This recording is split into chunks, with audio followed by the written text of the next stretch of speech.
आपको पता होगा एनआरसी के जमाने में वो ये कहते थे 1 इंच पीछे नहीं हटूंगा। यही बंगाल के लोग और पूरे मुल्क के लोग ने उन्हें पीछे ढकेला है। अगर बंगाल में वो एनआरसी करेगा तो हम भी कमर बस्ता है एनआरसी मूवमेंट के लोग कि एसआईआर के लिए भी जिस तरह से एनआरसी के लिए खदेड़ा था उसी तरह से एसआईआर के लिए भी हम खदेड़ेंगे और बंगाल में गैर दस्तूरी तरीके से एसआईआर हम नहीं होने देंगे। बंगाल में किसी भी कीमत पर एसआईआर लागू नहीं होने देंगे। इसके खिलाफ आवाज उठाई जाएगी और अगर जरूरत पड़ी तो नो एनआरसी मूवमेंट से जुड़े लोग इसके खिलाफ सड़कों पर आवाज उठाएंगे। ये कहना है सामाजिक कार्यकर्ता और ह्यूमन केयर ट्रस्ट के प्रेसिडेंट उमर ओवैस का।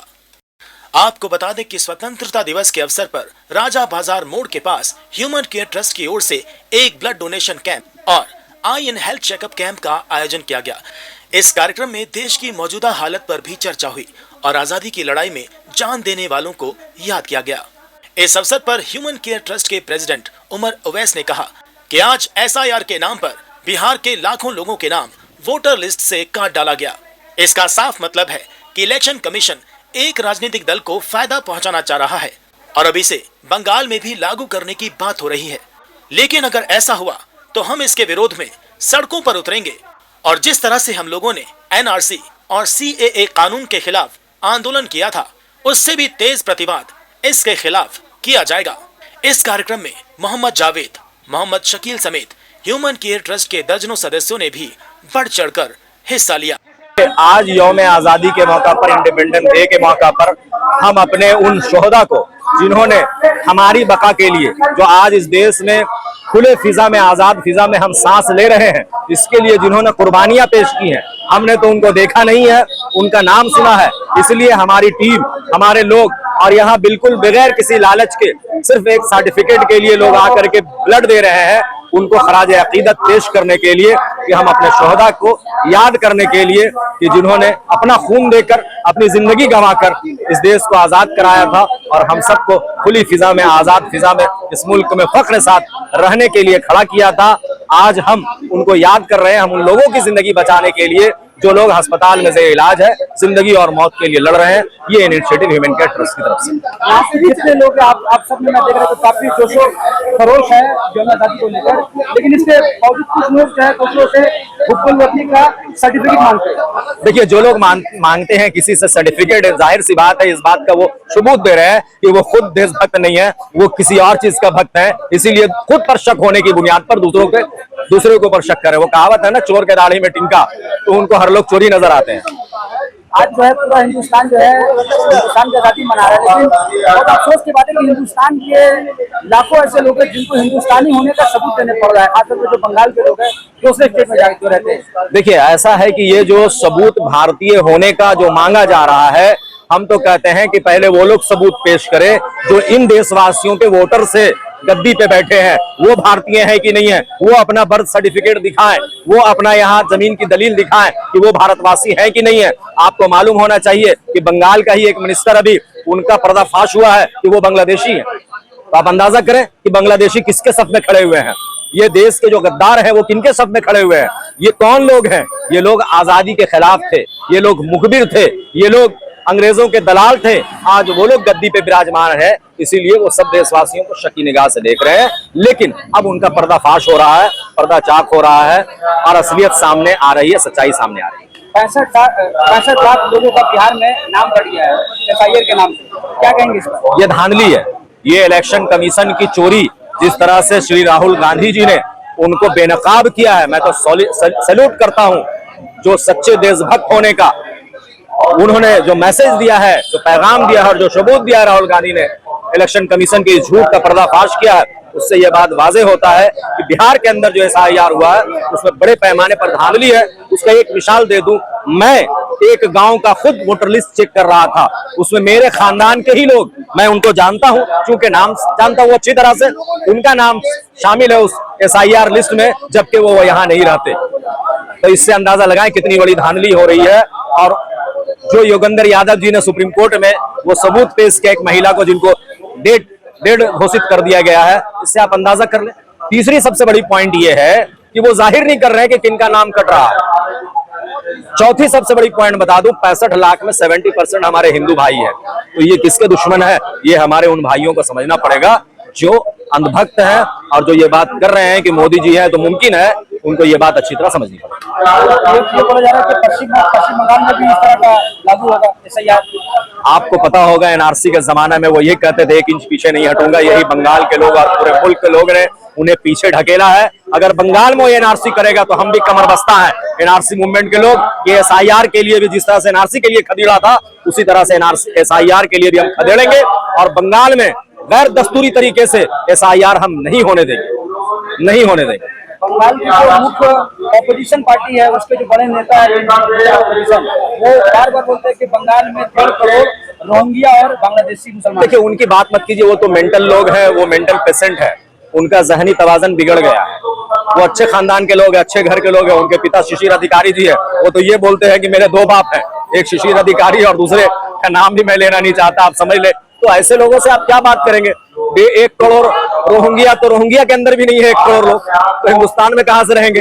इसलिए उनको खुद अपने देशभक्ति पर शक है, उनको डर है कहीं मेरा भी नाम एनआरसी लिस्ट में ना आ जाए, इसलिए ऐसी बाकी बात कर रहे हैं। और वो मेंटल आदमी, पागल आदमी की कोर्ट भी गवाही नहीं कबूल करती है, तो वो पागल है, उनका कोई बात ही नहीं कर रहा। तो क्या लगता है कि अगर SIR बंगाल में लागू होगा तो आप लोग फिर से खिलाफ आंदोलन लागू होने नहीं देंगे इंशाअल्लाह।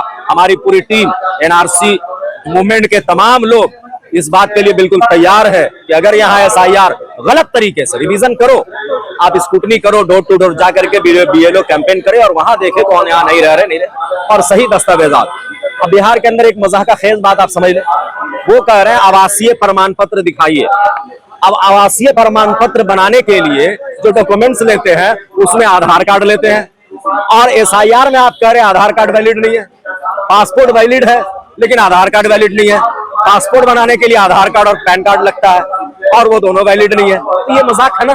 तो बंगाल में अगर इस तरह का कुछ काम करेगा तो हम यहाँ से लेकर ग्राम बंगला तक उनको खदेड़ेंगे, दौड़ाएंगे। सुप्रीम कोर्ट का कल जो फैसला आया, सुप्रीम कोर्ट ने कहा कि 62 लोगों का नाम हटाया गया, उनको बताने होगा, साथ ही साथ आधार कार्ड को भी जो है इस पर हम खैर मकदम करते हैं, सुप्रीम कोर्ट के इस राय का खैर मकदम करते हैं। बहुत बेहतरीन आर्गुमेंट कपिल सिब्बल साहब ने, मनोज सिंघवी साहब ने और आपके योगेंद्र यादव जी ने बेहतरीन आर्गुमेंट पेश किया एक एक नुक्ता के ऊपर, और सुप्रीम कोर्ट ने पूरे पॉइंट को सुना और सुनने के बाद ये फैसला सुनाया कि आधार कार्ड को शामिल किया जाना चाहिए और उन लोगों के नाम को वाजे करना चाहिए, क्लियर करना चाहिए जिनका नाम आप SIR से खारिज कर रहे हैं, SIR रिवीजन में नहीं ला रहे हैं। तो ये बहुत बड़ा कदम है, इससे भी समझना चाहिए इलेक्शन कमीशन को मुंह छुपाने की जगह नहीं है।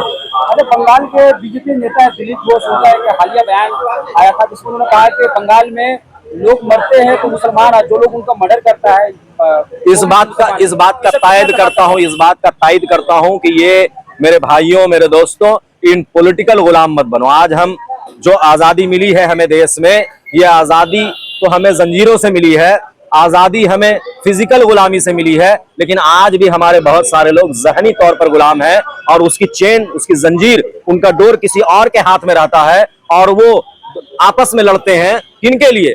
लीडर के लिए लड़ते हैं और लड़ने वाला मुसलमान होता है, मरने वाला 80% मुसलमान होता है, चाहे वो BJP की तरफ से क्यों ना हो।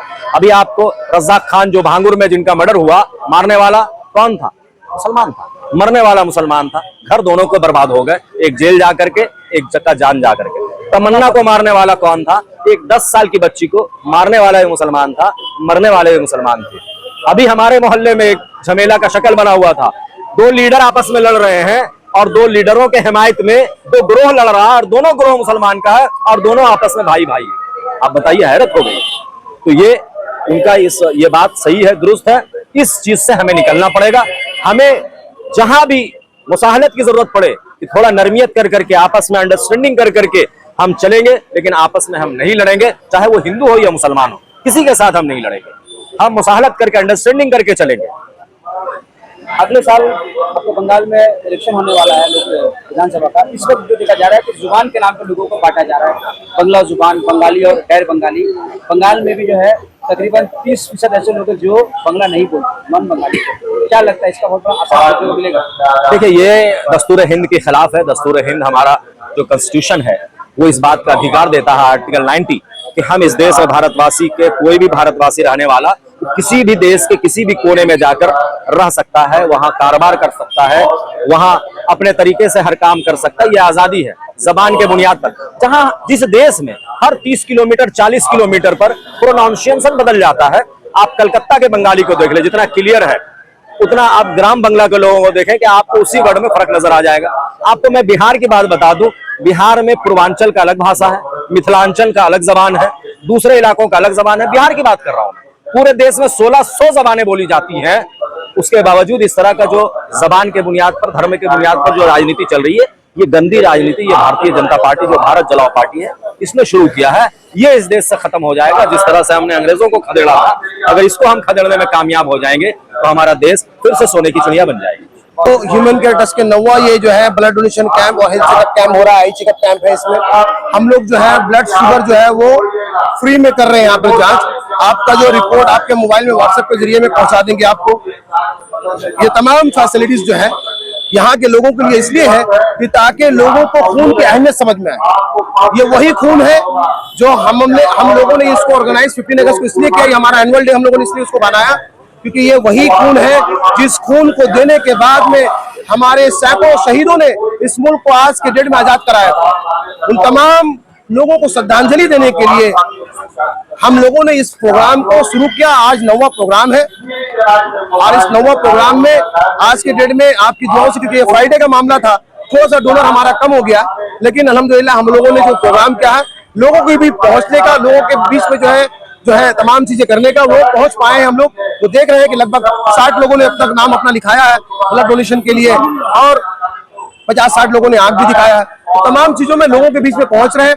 मैं आपको ये बताऊं कि हमारे यहाँ पर आज एक डोनर, एक बहन थी, जो बहन जो है आपका वो पासपुरा की तरफ से वो जा रही थी यहाँ से, वो एक्चुअली ट्रैवलर थी। उनने जब सुना कि यहाँ ब्लड डोनेशन कैंप हो रहा है तो उतर के यहाँ पे ब्लड दे करके गई है। वो जुम्मा की नमाज से कबल करीबन पौने 1 बजे 12:30 बजे के आसपास।